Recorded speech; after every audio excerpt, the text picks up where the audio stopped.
माननीय अध्यक्ष डॉक्टर अतुल वैश्य, माननीय सचिव शेखर श्रीवास्तव, प्रिय मित्र समीर, आईओए के माननीय अतिथिगण, उपस्थित वरिष्ठ सहकर्मी एवं भविष्य के सूत्रधार मेरे प्रिय युवा छात्रों और सभी अतिथिगण जो डीओए के मेंबर नहीं हैं। बड़ा भावुक पल है ये मेरे लिए, क्योंकि कुछ समय था जब मेरे साथी मुझे हल्दी कह के पुकारते थे।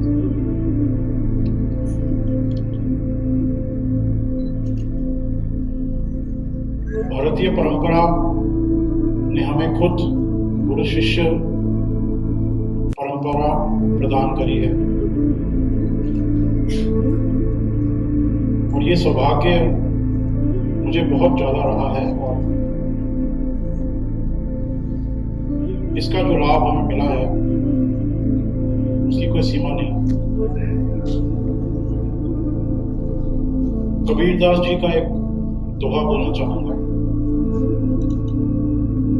गुरु गोविंद दो खड़े काके लाखों पाओ, बलिहारी गुरु आपने गोविंद दियो बताओ। कबीरदास जी कहते हैं कि गुरु गोविंद दोनों खड़े थे तो उनके मन में दुविधा थी कि किसके चरण स्पर्श पहले करें। तो मन में ये बात आई कि मेरे गुरु ने ही गोविंद के दर्शन कराए हैं, प्रभु के दर्शन कराए हैं, इसलिए शायद गुरु के चरण स्पर्श करना पहले जरूरी है। तो मैं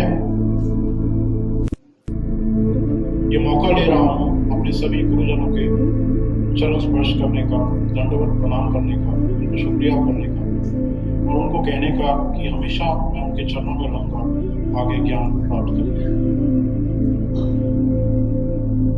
बड़ी विचित्र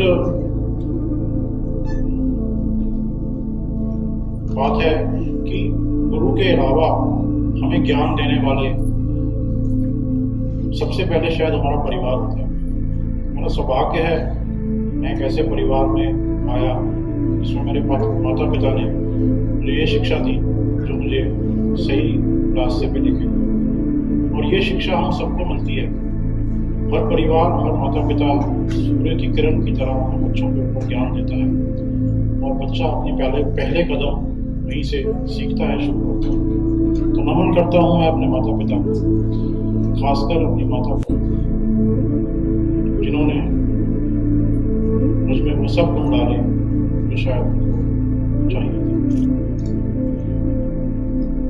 एक विशेष तरह की हमारी स्थिति है कि हमें सिखाने वाले हमारे मरीज भी हैं। मरीज अपने दुख, अपने लक्षण, अपनी पीड़ा हमें समर्पित करते हैं हमें सिखाने के लिए, और अपने आप को समर्पित कर देते हैं कि हम जो भी इलाज करना चाहते हैं वो उनके ऊपर करें, और विश्वास देते हैं कि हम इस सीख से आगे और मरीजों को ठीक करें। तो इन चंद शब्दों से मैं आज का ये जो 20 मिनट या 15 मिनट जो भी सभी मिले थे उसमें बदलाव के बारे में बात करूंगा। देश ने बहुत सारे बदलाव पहले बोल दिए।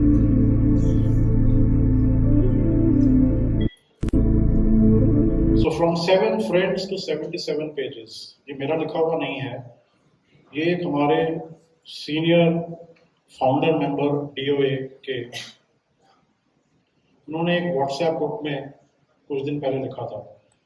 एक मेजर चेंज है। जब ये एसोसिएशन शुरू हुई थी 7 लोगों ने बनाई थी और आज उसकी डायरेक्टरी 77 पन्नों पे आती है। It is a 77 page document.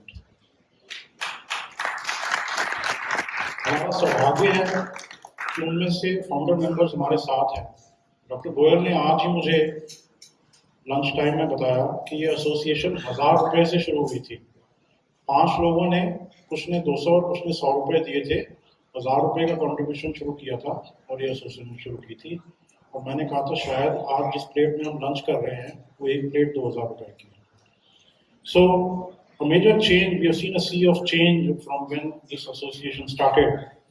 And the picture below shows the philosophy of team. I think this has been a huge change in Delhi Orthopedic Association, where teams have started working. We don't have stalwarts, we have teams. If you go back into the history of Delhi Orthopedic Association, this is what these are our seniors who have laid the foundations and gradually built up the house on which we stand today and enjoy the pleasures. We have the details even more nicely over the last 12 years, where we have become even more organized and we document most of our activities. So there has been a huge change from the past decades when meetings could happen on the staircase of medical colleges to this mega event. We have added on quite a few structured training programs. The DOACons have become mega events, and each DOACon raises the bar to a higher level.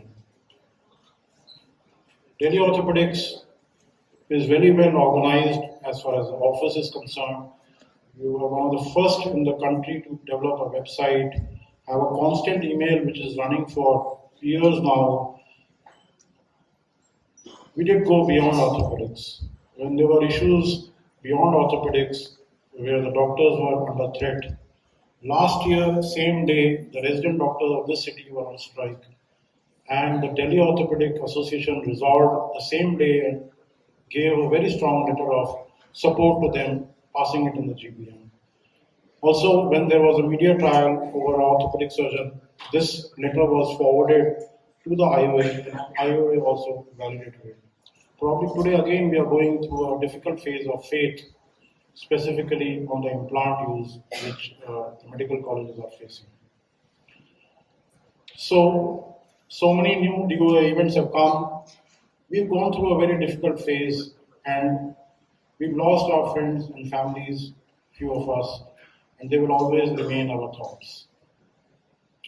A few glimpses. These are two pictures which many might not have. One is 1984. Dr. S.S. Yadav was the editor of the Journal of Delhi Orthopedic Association. And on the right is the Delhi Orthopedic Journal in 1987. Dr. Sural was the editor. There were a few issues which came, but then it could not sustain. With Dr.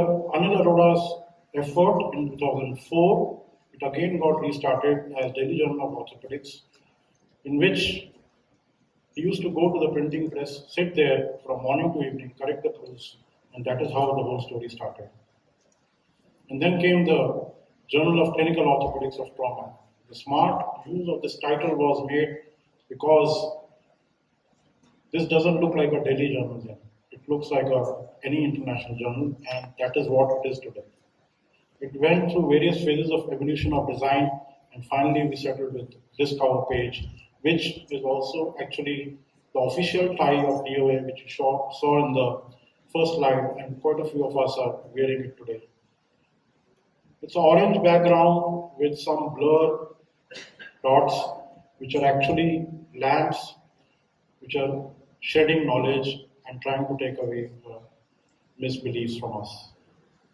Various chapters have come in around 2010 onwards, and we have affiliated chapters. Our members have done great at the Indian Orthopedics level at presidential post, secretary post, and editor post. And we also had quite a few national bodies of repute. So today's topic, which I'm going to talk about in the next 12 minutes, is going to be on the huge change, and it is about Industry 5.0. So what exactly it is, why this here? Because it actually shows you in the mirror the future of what is going to happen and where we stand today. Actually, we are already into it. If I have to put it in a very simplistic way, Industry 5.0 targets towards a 3-day week. From a 5-day week, we are seeing a future where it might end up in a 3-day week. It targets towards a universal minimal wage. Wherever somebody is doing a skilled job, the minimal wages would go the same. It targets towards replenishing the earth and not continuing to extract. It targets towards circular manufacturing, meaning anything which is manufactured should be recycled. It, it targets towards renewable energy. In the last 3 years itself, the shift towards solar and wind energy has been phenomenal. Of course, guided by the wars going on, but these are natural phases of industrial revolutions which happen over the years. So let me take back all of you to what has happened in the past regarding the industrial revolution. The first one, actually there was a zero revolution also, where the printing press came in. And the first one, we had the water and the steam, which brought in mechanization.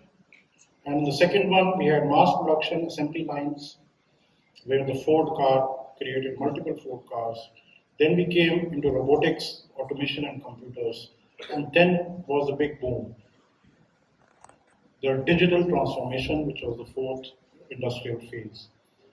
So, if I ask you, have you been using internet for ages, or it came recently?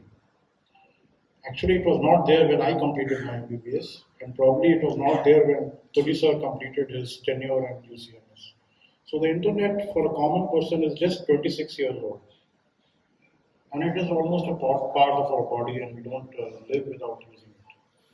And the fifth industrial revolution. How is it different? It is going to be using all the capabilities of Industry 4 and bring in the human being in the center. It is the revolution where the civilization has realized the human being is very important and he has to be at the center of the revolution, the center of productivity. And COVID is a runner towards this philosophy, and it has made people understand about it. So there is a major shift from Industry 4 in which they are using the same modalities, but they are using it in a way which are human-centric. So the enablers are going to be mixed reality. We saw it yesterday. 5G, which is knocking on India's door. Additive manufacturing technology, we saw it yesterday. Exoskeleton drones and industrial blockchains. So now the domains of Industry 5.0 is already there in orthopedics. If you search literature, it is full of it. That is why I'm saying we need to realize that we are there, because if we don't, we won't understand where we are. So the main 10 things you can see in front of you, which are about Industry 5.0 in orthopedics.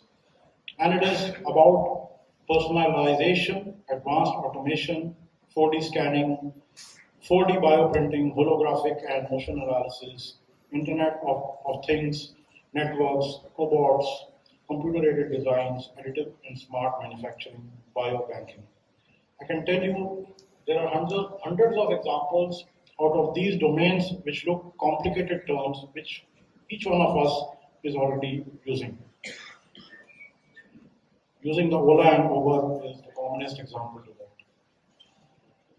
So let's look at very specific things what we are talking about. Personalization and customization is going to be the key word. They are going to come out of mass production. There are not going to be inventory management with manufacturers. It's going to be personalized development because the possibility is there, it is cheaper, it is faster, and the outcomes are going to be better. This is a case of osteosarcoma of the femur, which has been managed by a personalized total femur plate, which term doesn't exist probably in the implant catalogs. And it helps in salvage of a limb in a pediatric age group. 3D scanning, and the word I had used is 4D scanning, which adds a dimension of time to it, and the possibilities are immense. The possibilities are such that we are already in IIT Delhi producing prosthetic fingers which will have the same texture, color, feel, sweat, meaning they have targeted creating amputated digits which are worn like a glove. They have an interior like a mechanized hand which is powered by the forearm muscles with digital sensors inside, and the efficacy is such that the person with whom this person is going to shake hands should not make out that it is an artificial hand. Holographic and motion analysis, again we experienced this yesterday, which is the base tool for augmented reality. It is projecting the virtual over real world. Here in an example, we are projecting the virtual spine on a model of the spine to identify the trajectory of a pedicle screw, which has been pre-planned and that can be used as a guide for placing pedicle screws. So it takes away the use of CM and the OT, and it gives you a precision of a CT scan. Motion analysis has almost become a basic tool in diagnosing, in preventive healthcare, especially in sports medicine, and it's knocking on the door in a big way. Computer-aided designs and neural network, the diagnostics is going to become disruptive. I can tell you, radio diagnosis is not going to be the sought-after branch within 5 years, because computers are going to be taking in so many actions which are monotonous and repetitive. And it all depends upon how much data the computer is fed, which it can analyze to give you the possibility of a diagnosis. It is already happening with all of you. Today, every ECG machine gives a printout which will give you the rate, it will give you this sinus tachycardia, or it will give you it's a normal rhythm. So it is already there, which is happening. If you go to the United Kingdom, most of the diagnostics are shifting towards artificial intelligence and machine learning. On the right, you could see the video which is about computer-aided designs, which can design a virtual patient. It can import the data, the CT scan of a virtual patient, and you can use it as a virtual operation theater to use it.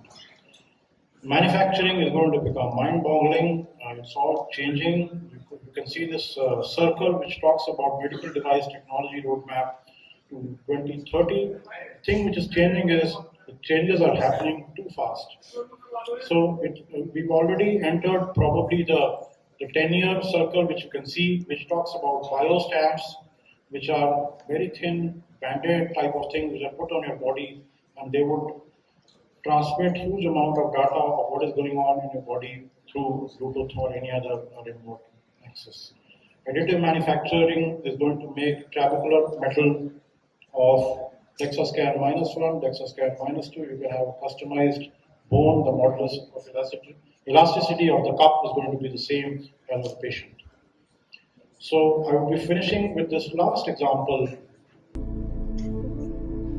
which should take you through this whole journey. We all started with plain X-rays, and the AP views shifted towards more informative special views. Then we moved on to CT scans. The ability of separating bone from other structures in the CT scan brought us to the possibility of subtracting bones and also creating a three-dimensional image of the scene. So it took quite a few years from the EP X-rays to reach this, which is a totally different looking image, and it gives you a different perspective. We have gone further where we can segment each fracture, and we've even gone further that you can virtually reduce these fractures on your computer screen. And then you can virtually plan your surgery, put your plate. You can either 3D print the same plate and use it as a template in the OT to give out excellent outcomes, or now you can actually use augmented reality to transmit this knowledge within the OR, which you can use without any interface. So 3D segmentation is a starting point for all the DICOM images, which can be either used for printing, virtual reality, augmented reality, or the interactive world, which is metaverse. Now this is a simple example of a distal tibial fracture where you're seeing that segmentation is going on. You can separate each bone into different pieces. It gives you an insight about the case itself, and it also can give you the base for planning your surgeries. I've taken a very simple example. You might not use this for the advanced imaging. You can, once you take this as a base imaging, I'll show you how it happens in virtual reality. You import this data into this virtual operation theater. Where you enter into the theater, you can virtually learn the use of a C-arm. You can pull down the screen of the C-arm. Two of you can be inside there, the tutor and the student. You can get a haptic feedback of the instrument which are going to be used. You can place your pin as you had planned preoperatively, and augmented reality would give you this beautiful safe zones and what happens if you put a pin in a particular area.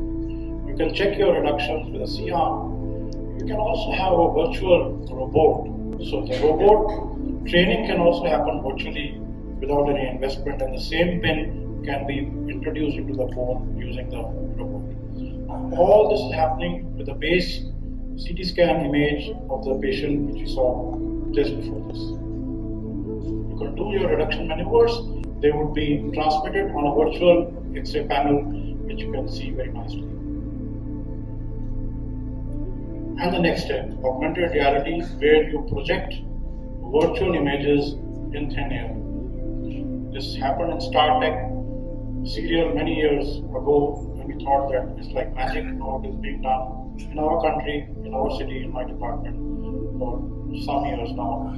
So you can import images of CT scan, CT angios, MRI, and fuse all of them together and create these beautiful images, and then they can be used, and you can select any particular bone and move it out where we are moving out the cervical vertebra to look at the disc which is compressing the cord.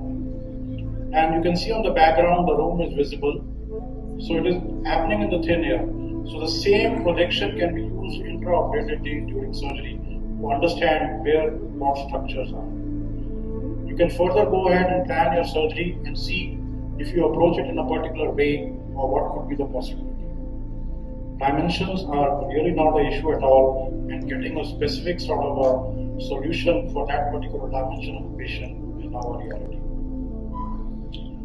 So if we use all these together, then we reach a universe, the new horizon.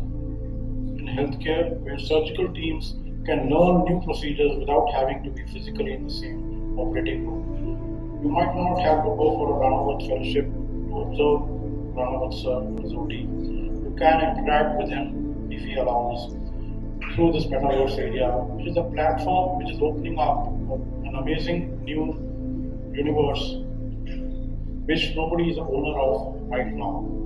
It is going to be opening up so much employment possibilities. It is going to be allowing us to learn and teach so much. You could be manipulating those images and interacting. You could be magnifying those images. You could go inside the human body of that particular patient. You can see the effect of dissections, what's going to happen. You can actually track an artery, which the image would be coming from a CT angio, and see what could be the procedure you want to do, or if you want to excise the tumor, what happens. There are amazing tools which can increase the transparency and decrease the transparency. So in real life, you can't do that. If a tumor is lying behind the kidney, you can't look at it. But with these tools, you can increase the transparency. And the fourth dimension, which is time, which brings in dynamic images where you can have this beating heart and you can actually slice it, go inside it, you become small, the heart becomes large. You look at the large defects in a very small way.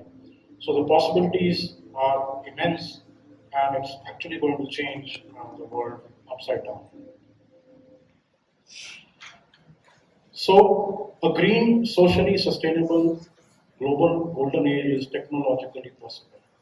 It appears that technology is going to create robots out of us, but the philosophy now is Industry 5 says that the robots are going to make us more human. If you look at that red arrow, we are actually somewhere there. And the golden age is going to just start. So the beautiful era is going to start. Wars, epidemics, social unrest, all these are parts of industrial revolutions They have happened multiple times in history, and this is the curve which is always followed. So whatever is happening, the COVIDs and the wars and the social unrest in certain countries is a part of a response of a change in the industrial revolution. That's why we need to know about this. And Emmanuel Macron recently said, the day after we have conquered this virus, it will not be a return to the day before. We will be stronger morally and we will draw all of the consequences. Charles Darwin said, it is not the strongest of the species that survives, nor the most intelligent that survives. It is the one that is the most adaptable to change. So that is where, ladies and gentlemen, I have tried to bring in this topic of change, which I feel is already happening around us, and it is up to us to feel it, understand it, and become a part of it. And think about it. Look at this prediction. Next 25 years, what is going to happen in Asia with regard to health technologies? It says 54% of the research is going to be based on designer babies. Think about it. So to end, I would say that change is the most constant thing, and we are in an era of change. Delhi Orthopaedic has changed, I think, in a better direction, starting from 7 members to 77 pages. And you cannot wait for things to happen. I think you need to create them. Thank you very much for your attention.